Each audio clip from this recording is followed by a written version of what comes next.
Kırgızistan Türkiye Manas Üniversitesi'nden, Manas Televizyonu'ndan sizleri saygıyla selamlıyoruz değerli izleyicilerimiz. Bugün çok değerli bir konuğumuzu stüdyomuzda ağırlıyoruz. İslam tarihçisi, ilahiyat profesörü, yazar, Fatih Sultan Mehmet Vakıf Üniversitesi öğretim üyesi Profesör Doktor Sayın Azmi Özcan bizlerle. Değerli hocam, hoş geldiniz. Hoş bulduk Bülent Bey, teşekkür ederim. Atayurdumuzda bulunuyorsunuz. Bu heyecan verici Evet, olmalı.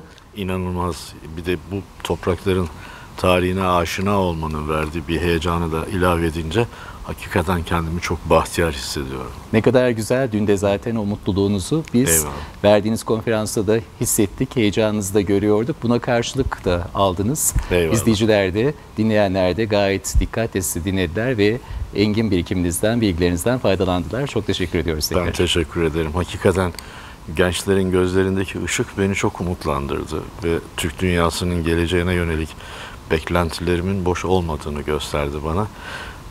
İmkanı olan herkesin bir şekilde bu deneyimi yaşamasını şimdiden hatırlatmak isterim. O zaman ne güzel hocam. Hemen bu konuları konuşmaya Eyvallah, başlayalım. eyvallah. Türk topraklarındasınız, Kırgızistan'dasınız. Türk dünyasının çok değerli bir ülkesi burası. Evet. Bizim gönül coğrafyamızın çok değerli bir üyesi. Türklerden bahsediyoruz. Kırgızlar, Türkler, Evet. Kazaklar hepimiz Türk'üz sonuçta. Evet. Türk kimliği üzerine konuşmak istiyoruz bugün Doğru, sizi burada doğru. ağırlarken. Türk kimliğini dünkü konferanstan da yola çıkarsak hocam. Türklerin tarihsel yolculuğu dediniz. Evet. Kutat Kubili'yi anlattınız. Türklerin tarihsel yolculuğundan yola çıkarsak Türk kimliğini tarihsel açıdan nasıl değerlendirirsiniz? Nasıl tanımlayabiliriz? Bu kimlik meseleleri Bülent Bey aslında son birkaç yüzyılda kendi mecrasından kopartıldı. Kimlik doğrudan doğruya dil ve kültürle alakalı olması gereken bir tespitken ne yazık ki insanlığın ana mecradan sapmasıyla biyolojik ölçülere bağlandı ve o da bir felakete götürdü. İşte Birinci Dünya Savaşı ve İkinci Dünya Savaşı bu gidişatın tezahürleridir. Bizim geleneğimizde, bizim anlayışımızda kimlik, insanlık değerlerine verdiğiniz önemle ölçülür, kültürle ölçülür, irfanla ölçülür, anlayışla ölçülür, kendinize ve dünyaya nasıl bir mana yüklediğinizle ölçülür. Bizim kurucu metinlerimizde, ki onların en önemlilerinden bir tanesi de Kutat Kubilik'tir. Divan-ı Lügat-ı Türk'te, ondan birkaç yüzyıl önceki Orhun abidelerinde ve bu topraklarda yazılmış onlarca eserlerde üzerinde ısrarla durulan kimlik meselesi Tanrı'nın bizi ne için yarattığıyla ilgili. Dün de söyledim, şüphesiz bunun bizzat Tanrı'ya sorup cevabının alınması mümkün değil. Bu ancak kültürle cevabının verileceği bir husus. Biz Tanrı'nın bizi yeryüzünden zulmü kaldırmak ve adaleti tesis etmek üzere yarattığına inanan bir toplumuz ve buna inanan herkesi kendimizle kardeş kabul ederiz. Onun burada ya da başka yerde yaşaması önemli değil. Buradan hareketle Türk, insanlık değerlerine sahip çıkan herkesin üst kimliğidir. Irktır, renktir ya da adıdır ya da inancıdır. Onlar diğer kategorilerdir. Bizim için önemli olan, bizim kimliğimizi tayinde önemli olan bu insanlık değerlerine verdiğimiz vurgudur. İşte dün de öğrencilerimizle bunu paylaşmaya çalıştım. Hakikaten onlar da ilgiyle, heyecanla takip ettiler. Ne kadar güzel olan hocam. Bu güzel bilgileri, bu güzel sözlerinizi müsaade ederseniz sevgili Şehrazat hemen Kırgız Türkçemize çevirsin. Tabii. Кутманды күнүңүздөр менен урматтуу Манас телеканалынын көрөрмандары, сиздер менен биргеликте биз тема берүүсүн көрүп жатабыз. Жана бүгүнкү биздин тема берүүбүздүн мейманы Фатих Султан Мехмет университетинин окутуучусу профессор Азми Өзжан агай менен бүгүн биз негизи эле түрк иденттүүлүгү тууралуу маек куруп жатабыз. Албетте тарыхты карай турган болсок, дейт агайыбыз, алгач бул жерге келгени мен аябай бактылуу болуп жатат дейт. Бул жердин тарыхы, бул жердин топурагына аябай сагыныч менен келгенмин дейт. Бул жерде сиздер менен бирге болуу жана көчөдөгү агайыбыз, биздин студенттерибизге конференция берген болуучу. Ошол учурда жаштардын көзүндөгү отту көрүп алып ушундай сүйүндүм дейт. Жана мен келечекке болгон үмүтүм дагы арткандыгын айтып өттү. Албетте түрк иденттүүлүгү дегенде биз кандай маанилерге карайбыз, эмне бул болушу мүмкүн деген биздин алгачкы сурообузга агайыбыз өз жооп берип жатып жакшы сөздү айтып өттү дейт. Албетте дейт дүйнө өнүгүп жатканда жана ааламдашуунун учурунда азыркы учурда дейт ушул иденттүүлүк деген нерсе дейт бул өзгөрүп кетти дейт. Мурун кандайдыр бир тил жана дилдин гана негизи ошол гана болушу керек болсо, азыркы учурда анын ичинде ошол акыркы 100 жылдыкта дүйнөдөгү өзгөрүүлөр менен бирге болуп жаткан согуштар менен биргеликте алардын мааниси дагы өзгөртүлгөндүгүн белгилеп өттү. Албетте дейт биз мындай тарыхыбызды карай турган болсок дейт ошо Кут Алчу билимде дагы, Орхон жазууларында дагы ошо түрк мындай иденттүүлүгүнүн эмне деген, кандай деген нерсеси ал жакта жазылуу дейт. Ал эстеликтерге ошол жараткандын дейт бул дүйнөгө түрктөрдү же болбосо ошол негизи эле биздин өзүбүздүн иденттүүлүгүбүздү мындай карай турган болсок, дүйнөдөгү зулум менен күрөшүү же болбосо дагы бир дүйнөнү дагы көркөмдөштүрүү үчүн келген сыяктуу экендигибизди белгилеп өттү. Албетте дейт биз ошол себептен мындай карай турган болсок, дүйнөдөгү иденттүүлүктү биз азыркы учурда эгерде мурун өзү негизги мааниси бул дейт өңүнө түсүнө карабастан дейт адамдарды ал жака бөлбөйт дейт. Ал эми азыркы учурда акыркы учурда болсо белгилүү болгондой социалдык жана дин иденттүүлүк аныктоочу факторлорго айланып бара жаткандыгын, бул жерде ошол адамдардын башка бир нерсе менен өзгөрүлүп бара жаткандыгын белгилеп өттү дейт. Ал эми мындай тарыхты белгилеп карай турган болсок дейт ошол кутаттуу бийликте дагы ошол баардык биздин түрк тарыхынын белгилеп жазылган нерсесинде дагы адам затынын негизги биздин ошол жаратылган бул жерге эмне себептен жаратылдык деген нерсени карай турган болсок, албетте бул жерде дүйнөдөгү адилетсиздүүлүк менен же болбосо зулум менен күрөшүү үчүн пайда болгондуктарын жана ушул нерсенин негиз алышыбыз керек экендигин белгилеп өттү биздин бүгүнкү мейманыбыз. Дагы бир жолу эскертип айта кетели, тема программасынын бүгүнкү мейманы Фатих Султан Мехмет университетинин окутуучусу профессор Азми Özcan агайыбыз менен маек куруп жатканыбызды эскерте кетебиз. Dünkü bilgi dolu konferansı ben bugün izleyemeyen, takip edemeyen izleyicilerimiz için ekrana da taşımak istiyorum hocam. Türklerin tarihsel yolculuğundan biraz söz eder misiniz izleyicilerimiz için? Türkler bilinen tarihin ve bilinen dünyanın en köklü birkaç kültüründen birisi. Ama ne yazık ki hikayeleri hep ihmal edildiği için özellikle yeni nesil dünyaya bu kadar yayılmış ve pek çok yerde devlet kurmuş bu millet ve kültürün geçmişini pek bilmiyor.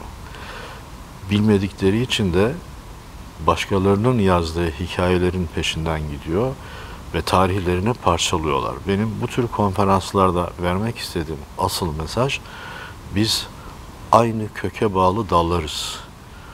O aynı kökten dünyanın değişik yerlerine dağılan dallarımız bulundukları yerlerde yeni kültür ve medeniyetler kurmuş olsalar da bunlar aynı mesajı yansıtıyorlar, aynı kimliğin yansımalarını gerçekleştiriyorlar.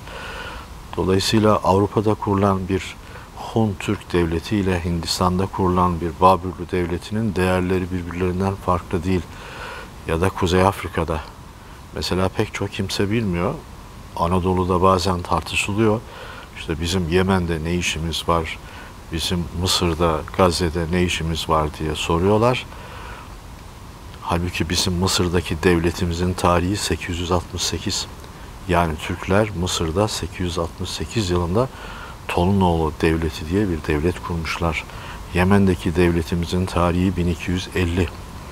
Bu şunu gösteriyor ki tarihte Türkler sürekli hareket halinde bir taraftan kendilerini geliştirirlerken bir taraftan da ulaştıkları yerlerdeki insanlık birikimlerini içselleştirerek dünyada başka milletlere nasip olmayan pek çok medeniyetler tesis etmişler.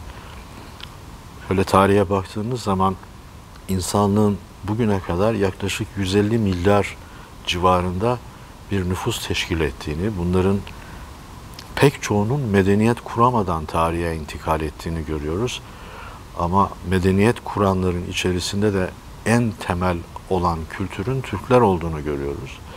İşte bu konferanslarda benim vermek istediğim mesaj, yeni nesle kendilerinin çok sağlam bir köklerinin olduğunu, bu köklerinin üzerine yeni medeniyetleri isterlerse kurabileceklerini ve kuracakları bu medeniyetin de Batı ve diğerlerinde olduğu gibi insanlığın, dünyanın, çevrenin aleyhine, zararına değil, bilakis insanlık değerlerini yaşatmak, güzelliği paylaşmak, iyiliği yaymak için olacağını hatırlatmaya çalışıyorum.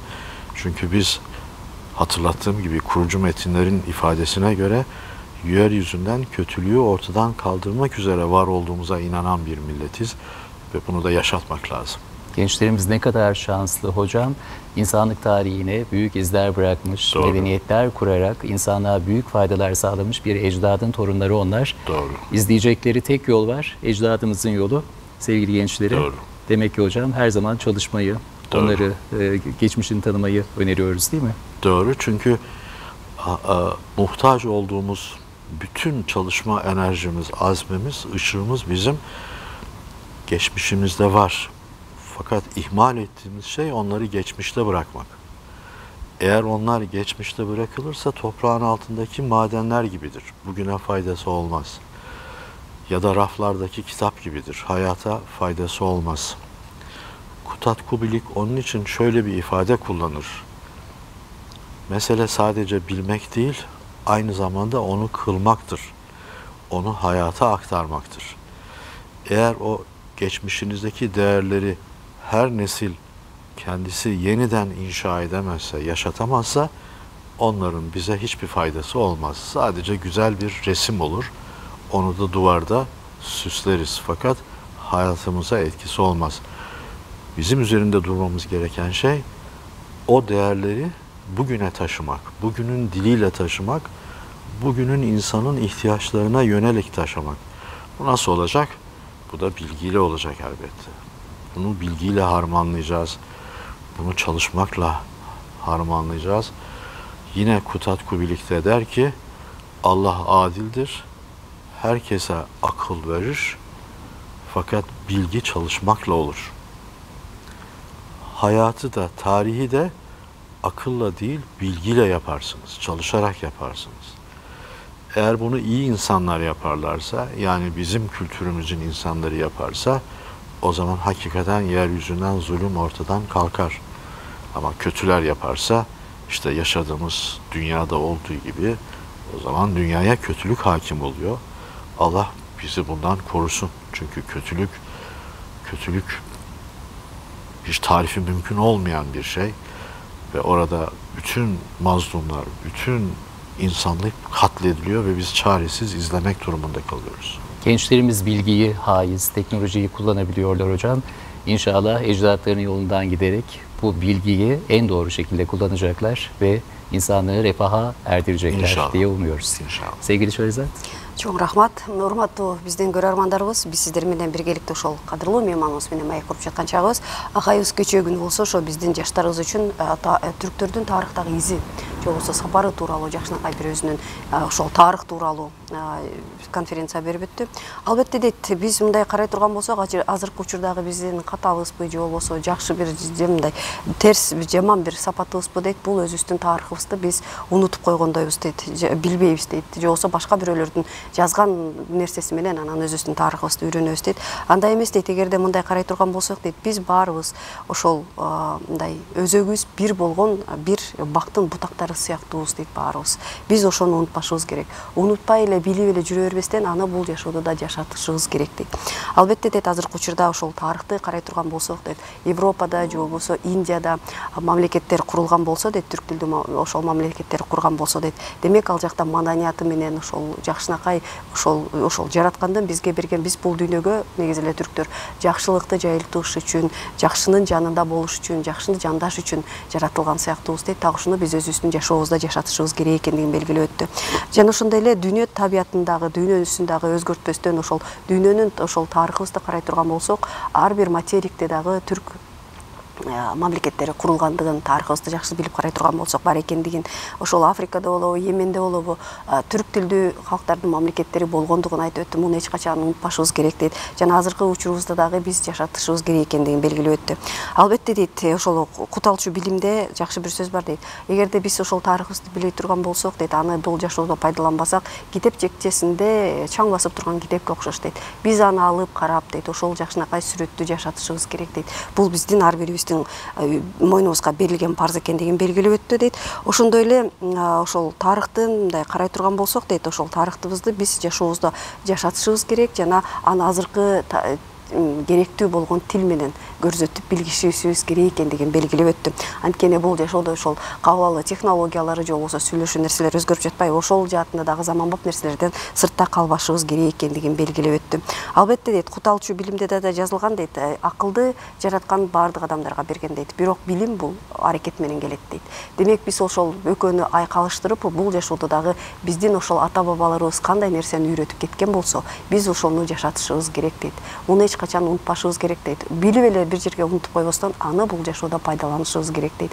Анткени ошол жалпы карай турган болсок, түрк тилдүү элдердин баардыгын бул жашоого жараткан, жакшылыкты жайылтыш үчүн жараткан сыяктуу дейт. Биз бул нерсеге ишенишибиз керек дейт жана муну биз жашатышыбыз керек экендигин дагы бир жолу белгилеп кошумчалап өттү. Бүгүнкү биздин мейманыбыз Фатих Султан Мехмет университетинин окутуучусу профессор Азми Өзжанагайыбыз. Биз болсо маегибизди улантабыз.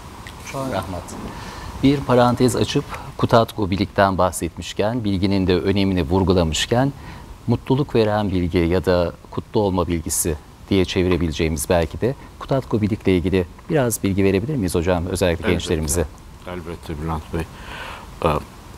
Kut, Türk tarihinde pek çok anlamları barındıran önemli bir kavram. Mutluluk, saadet anlamına geldiği gibi töre ve ilahi anlamlarına da gelir ya da devlet anlamlarına da gelir. Her halükarda Kutatkubilik bir medeniyet inşa etmek için, yeni bir dünya kurmak için en önemli bilgileri barındıran kitap demektir. Biz bunlara genel kültür içerisinde kurucu metinler diyoruz. Türk kimliğinin, Türk varlığının değerlerini ortaya koyan kurucu metinler ve İslam sonrası bizim ilk önemli eserimiz. Evet. Bu eseri okuyanların hemen hepsinin ittifak ettiği üzere o yüzyılda insanların henüz karanlıklar içerisinde olduğu, Avrupa'nın daha orta çağın hengamesini yaşadığı, zulmün her tarafa hakim olduğu bir dönemde günümüzde bile ulaşılması mümkün olmayan ideal insanlık değerlerini barındıran bir kitap olarak ortaya çıkması pek çok şarkiyatçı tarafından hayretle karşılanmış ve bu kitap Türklerin olamaz diye tepkileriyle muhatap olmuştur. Aynı şekilde Orhun abideleri de öyle. Çünkü hakikaten Kutatkubilik'te damıtılarak ortaya konulmuş o bilgi birikimi sadece 11. yüzyılda elde edilen bir şey değil, arkada çok derin bir geçmişin olduğunu ve oradan süzülerek 11. yüzyılda iki kapak arasına konulduğunu gösteriyor. O da Türklerin nasıl bir gelişmişlik içinde olduğunu göstermesi bakımından önemli. Bir kere o yüzyılda insanlar bırak bilginin önemini, bilginin ne demek olduğunu bilmiyorlar dünyanın başka yerlerinde. Aklın ne demek olduğunu bilmiyorlar. O yüzyıllarda dünyada sadece şiddet hakim, kaba kuvvet hakim, zulüm hakim. Şimdi orada siz çıkıyorsunuz, diyorsunuz ki Allah adildir, herkese akıl vermiştir. Ama bu aklın işe yaraması ancak bilgiyle mümkündür. Bilgi ise emekle olan, gayretle olan bir değerdir. Ve böylelikle siz emeği kutsuyorsunuz. Halbuki talanın, eşkıyalığın, şiddetin, gaspın bir hayat tarzı olduğu dünyada siz emeği önceliyorsunuz, emeği kutsallıyorsunuz. Sonra diyorsunuz ki akıl ve bilgi yetmez. Bir de bunları iyilik ve güzellik adına kullanabilmek için gönül lazım, vicdan lazım, kalp lazım. Bunlar başka dünyaların hiç akıllarında olmayan kavramlar. Varlıklarını bile bilmedikleri kavramlar. Bu üçü bir araya gelince yani akıl, bilgi ve gönül işte o sanki dünyanın en faydalı ilacını ortaya koymuş oluyorsunuz ve Kutatkubilik bunu 11. yüzyılın başında ortaya koyuyor. Adeta bir reçete. Eğer insanlık sadece bunu takip etse bile pek çok sorunlarını aşabilecek. Peki bizim ihmalimiz nerede? Bizim ihmalimiz ifade ettiğim gibi onu orada bırakmış olmamız. Halbuki her nesil bunu yeniden tercüme etmeli. Yeniden inşa etmeli. bugünün insanının anlayacağı şekilde, bugünün dertlerine uyarlanacak şekilde adeta her sabah gündemimize gelmeli. Ne demişti mesela? Sadece bilmek yetmez, kılmak da lazım. Evet. Yani yapmak da lazım. Tabii ki. Uygulamak Harekete da geçirmek lazım. gerek. Tabii. Evet. Ne demiştik mesela? Akılsız insan çamurdan ibarettir. Bunun üzerine ciltlerce de olsa kitap yazabilirsiniz. Her şeyden önce kendimize, kendi değerlerimize inancımızı ve güvenimizi tazelememiz lazım. Çünkü biz insanlığın en kadim tecrübesini barındıran bir milletiz. Bugün için parçalanmış olsak da, bugün için dünyanın dört bir tarafına yayılmış olsak da hepimiz birleştiren bir kökümüz var.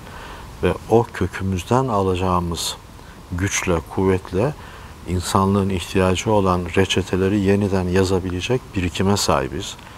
İnşallah bu tür kurumlarımız, Manas Üniversitesi'nde inanılmaz bahtiyar oldum. Buradaki azim, buradaki umut, buradaki ideal beni çok cesaretlendirdi. Ve geleceğin bizim açımızdan, insanlık açısından hakikaten çok ümit var olduğunu bir kez daha burada müşahede ettim. Hocam ne kadar güzel şeyler söylediniz. Hemen Tabii. Şahrizat bunları sevgili izleyicilerimize tercüme etsin müsaadenizle. Урматтуу көрөрмандар, биз сиздер менен биргеликте тема берүүсүндө ошол түрк иденттүүлүгү тууралуу сөз кылып жаткан чагыбыз. Жана бүгүнкү биздин студиябыздын мейманы профессор Азми Өз жанагайыбыз өзүнүн ошол эң жакшы билип келген кылымдар, мындай кылымдар болсо да жылдар бою изилдеп келген жакшы өзүнүн тажрыйбасы менен биз менен бөлүшүп жаткан чагы. Албетте биздин кийинки сурообуз ошол кут алчу билим эмгеги тууралуу болуп өттү. Мунун мааниси, мунун нерсеси эмнеге керектигин же болбосо табышууга токтолуп өткөндө түрк иденттүүлүгүнүн дейт бул ошондой мындай изилдеп жакшы карай турган болсок дейт 11-чи кылымда дейт ошол кут алчу билим деп аталган биздин ошол китеп дейт ошол ислам дүйнөсү келгенден кийинки алгачкы биздин эмгегибиз дейт. Бирок ошол эле учурда 11-чи кылымда дүйнөнүн тарыхын же болбосо дүйнөнүн ошол кездеги кейпин элестетип тура турган болсоңуз гумандуулукту адамзатын ортого койгон жана билим маанилүү экендигин жараткан эң жакшы бир ошол кенч бир китеп экендигин белгилеп өттү. Албетте бул эмгек жазылгандан кийин муну башка өлкөлөр, башка мамлекеттер, түрк элдери кантип муну жазышты деп ошол моментте, ошол учурда таң калышкан экен. Балким ал кезде түшүнгөн эмес дейт. Азыр деле биз жакшы түшүнө албай келебиз дейт. Бирок ошону жакшы карап келишибиз керек экендигин, жакшылап күнүбүздүн тили менен кайрадан окушубуз керек экендигин белгилеп өттү. Албетте деди ал китепте, ал эмгекте жалгыз гана байыркынын тарыхы эмес, ошол кездеги дагы байыркынын тарыхы менен кошуп, ошол баардык нерсени керек экендигин жана анын ичинде жалгыз гана ошол билим, илим гана менен эмес, аракет дагы маанилүү экендигин белгилеп өттү. Албетте жараткан акылды баарыбызга берген дейт, бирок аны пайдалануу, билимди изилдөө, иштөө дейт. Бул албетте аракет дагы керек экендигин белгилеп өттү. Жалгыз гана билип унчукпай отура бербестен дейт, биз ошол билимди де менен аракетке кечиришибиз керек экендигин кошумчалап өттү. Албетте дейт, ошол эле китептин ичинде жалгыз гана илим билим тууралуу эмес дейт, адамдын боорукерликтүү, гумандуулукту, адам затынын ичиндеги жакшы бир нерсени ортого алып чыгып дейт, ошону коюп эң маанилүү нерсе бул адамдын ичиндеги жакшы нерселерди жайылтышыбыз керек экендигин аябай жакшылап кошумчалап өттү дейт. Албетте дейт, ошол эле учурда бул жүрөк жана гумандуулук, сезимдер, жакшы нерселер тууралуу айтып өттүк дейт. Бул дүйнөдөгү азыркы учурда күнүбүздө дагы эң маанилүү факторлордун бири экендигин кошумчалап өттү. Албетте дүйнөдө кандайдыр бир мындай биздин ошол адам затынын дагы мыйзамына туура келбеген нерселер болуп жатканда унчукпай бир четте тура бербестен ал жагда дагы өзүбүздүн ошол пикирибизди билдиришибиз керек экендигин белгилеп өттү. Азыркы учурда күнүбүздү карай турган болсок, түрк мамлекеттеринин ортосунда убакыттын, тарыхый ар кандай окуялардын ортосу менен бизди бөлүп чачырап кеттик дейт. Бирок азыркы учурда ошол биздин байыркы аталарыбыздын жазып кеткен эмгегинде да көргөзүлгөндөй билимди алып анан биригишибиз керек экендигин белгилеп өттү. Анткени биздин ошол тарыхыбыз бир экендигин, өзөгүбүз бир экендигин, өзүбүз бир экендигибизди эч качан унутпашыбыз керек. Болгон ана биз ошол белгилерди, ошол маалыматтарды, ошол билимди кайрадан азыркы күнүбүздө дагы карап көрүп, окуп көрүп, дайыма бул биздин алдыбызга алипе сыяктуу турушубуз керек дейт. Аны дайыма биз окуп турушубуз керек экендигин белгилеп өттү. Ошол эле учурда Манас университетине келип, бул жерде дагы ошол түрк дүйнөсү үчүн жазылып жаткан эмгекти, бул жерде билимге суусап турган жаштарды көрүп алып, мен аябай кубандым дейт. Бул жерде жакшы иштер жана келечегибизде жакшы адамдардын жакшы адистердин чыгарына терең ишенгендиги де жана Манас университети бул жаатта жакшы алгылыктуу иштерди алып бара жаткандыгын кошумчалап өттү бүгүнкү биздин мейманыбыз. Türk Devletleri Teşkilatı'nın ilanıyla büyük bir heyecanı, ortak heyecanı hep birlikte yaşıyoruz hocam. Geçen hafta da yine çok güzel bir gelişme oldu. Doğru. Bu gelişmeleri sık sık duyar olduk. Azerbaycan'da ortak alfabemiz kabul edildi Türk devletlerimiz tarafından. Doğru. Böyle pek çok gelişme oluyor. Gençler de bunları görüyorlar. Gençlerde de bir heyecan görüyoruz. Sevgilerini, dostluklarını, kardeşliklerini pekiştiriyorlar. Kırgızistan, Türkiye, Manas Üniversitesi gibi kurumlarımızda, güzide kurumlarımızda. Türk kimliği derken şimdi gençlere özellikle bakın biraz önce ne kadar güzel şeyler söylediniz. Ecdadımızın her yerde karanlığın hakim olduğu bir devirde ne kadar büyük bir bilinç düzeyinde olduğunu ve medeniyetler kurarak insanlığa ne kadar güzel örnekler yaşattığını söylediniz. Bütün bunları tekrar hatırlatmak istersek gençlerimize, kimliğimizin ortak unsurları, bu erdem dolu unsurları nelerdir? Onları bir anlatalım mı gençlerimize? Kutatku birlikte vurgulanan akıl, bilgi ve vicdan denklemini eğer koruyamaz iseniz o zaman sizin tarihte bıraktığınız boşluğu başkaları dolduruyor ve bunun tarihi son 200 yıl. Son 200 yılda bilgiyi ihmal ettiği için geniş Türk ailesi kardeşlerin arası açıldı. Kardeşler parçalandı. Kardeşler parçalanınca müşterek güçlerini, enerjilerini ve değerlerini kaybettiler ve dünyada zulüm hakim olmaya başladı. Hani demiştik ya dünyanın en köklü milletlerinden biriyiz. Son yüzyılda yaşanan iki büyük cihan savaşı, dünya savaşının tahribatı bütün dünya tarihinde yaşanmış bütün tahribatlardan daha fazla. Bunun pek çok nedeni var ama bir nedeni de bizim vazifemizi ihmal edişimiz. Değerlerimizi yaşatamayışımız. Umut bekleyen, kurtuluş bekleyen insanlara el uzatamayışımız. Şimdi anladık ki bu işin yolu kardeşlerin bir araya gelmesiyle mümkün olur. O zaman kardeşleri birbirinden ayıran, maddi manevi sınırları ortadan kaldıracak akıllı, bilgili, vicdanlı formüllere ihtiyaç var. Kardeşlerin birbirlerini yeniden keşfetmesi lazım. Biz öyle bir kardeşlik inşa etmiştik ki geçmişte birisi eksik olunca tablonun eksik kalacağı bir yapıyı barındırıyorduk. Eğer bu kardeşlikten Kırgızların Yusuf Has Hacibini alırsanız kardeşlik eksik kalır. Ya da Özbeklerin Buharisini, Maturidisini alırsanız eksik kalır. Ya da Oğuzların Nizamül Mülk'ünü alırsanız eksik kalır. Ya da Osmanlıların Şeyh Edeballisini, Mevlana'sını alırsanız eksik kalır. Ya da Babürlerin Babür'ünü alırsanız eksik kalır. Şimdi gençler bu engellerin ortaya kalkmasıyla dünyanın dört bir tarafındaki her bir kimlik abidesi olan bu değerleri yeniden keşfedecekler. Onları buluşturacaklar. Şeyh Edebali ile Yusuf Has Hacibi, Alişir Nevai'yi buluşturacaklar. İbn Sina'yı buluşturacaklar. Biruni'yi buluşturacaklar. Ve yeniden o büyük enerjiyle insanlığın ihtiyacı olan değerleri ortaya koyacaklar. Bizim gayretlerimiz de bu gençleri yakalamaya yönelik, bunları yetiştirmeye yönelik. Burada çalışan her birimizin, bütün görevlilerimizin, bütün öğretim üyelerimizin en büyük heyecanı da işte bu hakikati tespit edip yaşatacak gençlerin kendi sınıfından çıkacağına dair umudu olacak. Bu gayretle çalışacaklar. Hep söyleriz, eğer siz ateşinizi, korunuzu, közünüzü muhafaza ediyor iseniz günün birinde ona üfleyecek bir öğrenci gelir, yetişir. O ateş burada işte. Ne kadar Kurucu güzel. nesil burada. O yüzden Kırgızlara çok büyük iş düşüyor. Bu ateşi yaşatmaya devam etmeleri lazım ama o ateşin dilini anlayacak gençleri de yetiştirmeleri lazım. Hocam aslında küreselleşmenin ve dijital çağda olmanın hep olumsuzluklarından Evet. söz ediliyor ama bu biraz önce söz ettiğiniz buluşmayı sağlayan çok önemli bir unsur da aynı zamanda, değil mi? Tabii. Yani imkanlar ve vasıtalar arttıkça bu imkanları iyilik adına kullanırsanız iyi sonuçlar elde edersiniz. Kötülük adına kullanırsanız da kötü sonuçlar elde edersiniz. Bizim buradaki varlığımız bu imkan ve kapasiteyi iyilik adına kullanmaya yönelik olmalı. Bunun için gayret sarf etmemiz lazım. Hani derler ya Anadolu'da, er kişiysen görevin neyse başar, zevke, eğlenceye herkes koşar diye. Gayet güzel özet olmuş oldu bu da. Sevgili Şehrazat hemen çevirecek bunları müsaadenizle.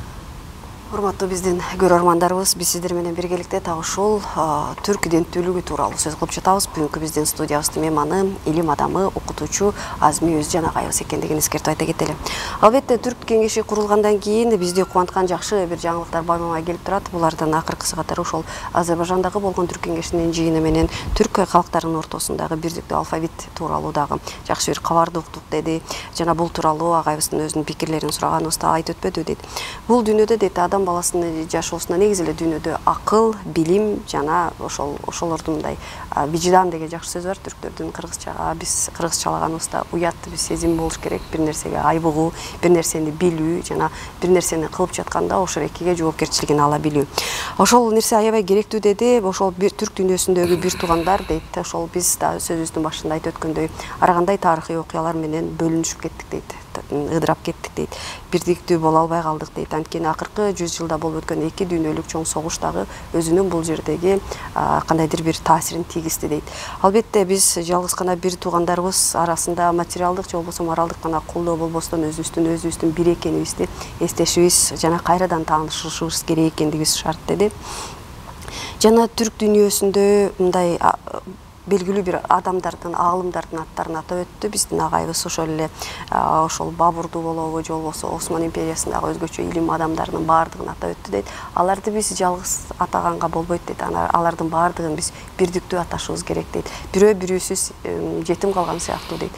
Ошол себептен баардыгын бириктирип айтып, бириктирип эстеп дейт, жаштарга тааныштырып, аларды билдиришибиз керек дейт. Жана ошондой эле азыркы учурда дүйнөнү болуп жаткан окуяларды агайыбыз өтө жакшы бир көркөмдөп, жакшы бир сүрөттөп айтып өттү дейт. Бир отту жагыш үчүн бир учкун керек дейт. Ошол эки учкунду жаратыш үчүн биздин азыркы ушул жаштардын арасынан бирөө келип, ошол учкунду алтып, биздин ортобуздагы жакшынакай байланышыбызды бекемдөөчү, же болбосо ошол булактын көзүн ачкан сыяктуу бирөө келип, илимдүү адамдар келип, биздин ошол булактын көзүн ачат дейт. Жана биз буга ишенебиз, ошолорду татыктуу тарбиялашыбыз шарт экендигин белгилеп өттү. Жана дагы ошол агайыбыз өз сөзүндө белгилеп айтып жатып, көптөгөн маанилүү нерселерди айтты. Бул дүйнөдөгү ошол гумандуулук, ошол билүү бир нерсени жана жөн эле отура бербестен аракетке кечүү жана бир туугандардын арасындагы болгон байланышты бекемдөө жана анын баардыгын бириктирүү менен биз өзүбүздү жакшылап кайрадан таанышып көрүшүбүз керек дейт. Ошондо гана түрк дүйнөсүнө же болбосо түрк иденттүүлүгү тууралуу жакшы кененирээк сөз кыла ала турганыбызды белгилеп өттү. Жана жакшы бир макал менен айтып өттү, жыйынтыктап өттү. Мен аны дагы сиздерди кыргыз тилине которуп бергенге маанисин бергенге аракет кылайын. Албетте дейт, көңүл ачыш үчүн адамдар көп эле болот дейт. Бирок ошол ишке келгенде асыл гана адамдар, негизги адамдар кала тургандыгы белгилеп өттү. Бул дагы биздин ошол келечектин ээлери боло турган жаштарыбыз үчүн жакшы бир кулагына күмүш сырга болуш керек деген ишеничтебиз. Жана сапарыбызда болобуз. Çok başarılı bir tercüme oldu son söz. Şehrazat çok teşekkür ederiz.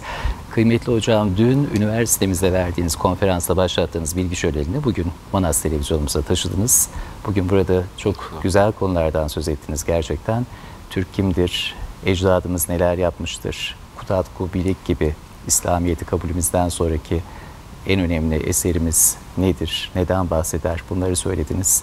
Gençlerimize çok önemli tavsiyelerde bulundunuz. Sadece ne olduğunu değil, ne olması gerektiğini de anlattığınız konularla ilgili. Bunlar çok değerli bilgiler. Çok teşekkür ediyoruz. Sizinle, sizin gibi değerli bir konuğumuzla konuşacak çok konumuz var elbette. Bu sabaha kadar sürer, geceye kadar sürer. Ertesi güne de uzanır bu sohbet ama televizyon programları elbette vakitle sınırlı. Bu nedenle biz de son olarak sevgili gençlerimizi, bizi gençler çünkü çok takip ediyorlar. Sevgili gençlerimize neler öğütlersiniz, neler söylemek istersiniz? Gelecekte Türk dünyasını Dünya platformuna taşıyacak onlar. Çok yakın gelecekte üstelik. Hala çok başarılı işler yapıyorlar. Kırgızistan Türkiye Manas Üniversitesi'nin gençleri de dünyanın 5 kıtasında, 45 ülkesinde her zaman birlikteler. Neler söylersiniz gençlere hocam son olarak? Gençlere benim kendi tecrübemden söyleyebileceğim en önemli sonuç şu: Allah ve hayat adildir. Şu an içinde bulundukları yaş grubu kendi hayatlarının en stratejik dönemi. Bu dönemde elde edecekleri kazanım, bilgi onları hayatlarının sonuna kadar taşıyacak ve nasıl bir hayat süreceklerini bu dönemdeki çalışmaları belirleyecek. Onun için bu dönemde günlerine gün katmalı, saatlerine saat katmalı ve olabildiğince bilgi, deneyim, görgü edinmeli. Görgüsüz de olmaz çünkü o bilginin nasıl yaşatılacağı, nasıl kullanılacağı görgüyle, irfanla elde edilen bir şey. Hayat adildir dedik, Allah adildir dedik. Eğer hazır olurlarsa kendilerine imkan ve fırsat geldiği zaman dünyanın en önemli işlerini başarabilirler. Ama hazır olmazlarsa kaçırmış olurlar fırsatı ve bütün hayatları hayıflanmakla geçer. Eyvah demekle geçer. Gençlere yapabileceğim en güzel tavsiye: herkes çalışarak ideallerini gerçekleştirebilir. Bunun için imkan da vardır, yol da vardır. Ve bunun için kendilerini bekleyen büyük mesuliyetler de vardır. Eğer çalışıp da istediklerini gerçekleştiremeyenler olursa onlar gelsinler, öte tarafta benden haklarını alsınlar. Öyle diyelim. Hocam o zaman hayıflanacak zamanımız yok. Yok. Sürekli bilgi Yok. üreteceğiz. Yok. Bu bilgiyi insanlığın faydası için kullanacağız. Doğru. Ecdadımızın yaptığı gibi güzel medeniyetler inşa edeceğiz. Evet. İnsanlığa refahı getireceğiz. Bunu da sizin gibi çok değerli Estağfurullah. bilim insanlarımızın Estağfurullah. yolundan giderek yapacağız. Ecdadımızın yolundan giderek yapacağız. Çok teşekkür ediyoruz program konuğumuz olduğunuz için. Sizi buraya geldikçe, Atayurdu'nuza geldikçe ağırlamaya devam etmek isteriz. Çok teşekkür ediyoruz. Ben Şeref teşekkür verdiniz. ederim nazik davetiniz için. Başarılar dilerim. Чоң рахмат, урматтуу биздин көрөрмандарыбыз. Биз ошол мейманыбызга акырында жаштар үчүн кеңешин суранып өттүк. Анткени кыргыздарда жакшы бир салт бар эмеспи? Ошол улуудан бата сурайт, улуудан акыл сурайт. Так ошондо биз дагы аракет кылып көрдүк. Анан агайыбыз айтып жатпады дейт. Мен жаштарга айта турганым, бере турган кеңешим бул дейт. Азыркы учурда ошол өздөрүнүн жашоосундагы кийин кандай болот, эмне болот, максаттарына кантип жетет, стратегиялык жакшы белгилеп алыштары керек дейт. Убакытты өткөрбөй жакшылап билим алып алыштары керек экендигин белгилеп өттү. Эмгек менен гана өздөрүнүн максатына жете ала тургандыктарын жана ошол эле учурда өздөрүнүн тарыхтарын такыр унутпаштары керек экендигин белгилеп өттү. Жана бекем эмгек жана билим алууга тырышыштары керек экендигин кошумчалап өттү. Албетте агайыбыз сөзүнү ошол биз менен маектешип жатканда Диван Өлүк аты түрктөгү дагы же болбосо дагы башка дагы өтө маанилүү керектүү нерселерди бизге айтып өттү. Куталчу бийликти дагы белгилеп өттү. Ошондо айтып жатпайбы дейт. Дүйнөдө дейт тарыхта ысымдар гана калган мамлекеттер же болбосо калктар бар дейт. Так ошолордой болуп калбаш үчүн биз өзүбүздүн ким экендигибизди, өзүбүздүн иденттүүлүгүбүздү билишибиз шарт экендигин кошумчалап өттү. Эгерде сиздер дагы ошол кийин бармаңызды бекем тиштеп кабата деп калбаш үчүн азыртадан бекем эмгектенишиңиздер шарт экендигин кошумчалады. Урматтуу биздин замандаштарыбыз, биз сиздер менен биргеликте тема программасына ортоктош болдук. Жана бүгүн биздин студиябыздын мейманы Фатих Султан Мехмет университетинин окутуучусу профессор Азми Өзжан агайыбыз менен маек курдук түрктүк иденттүүлүгү тууралуу. Агайыбызга чоң ыраазычылыгыбызды билдиребиз жана биз сиздер менен дагы бир эфирден көрүшкөнчөктү деп кош айтышабыз.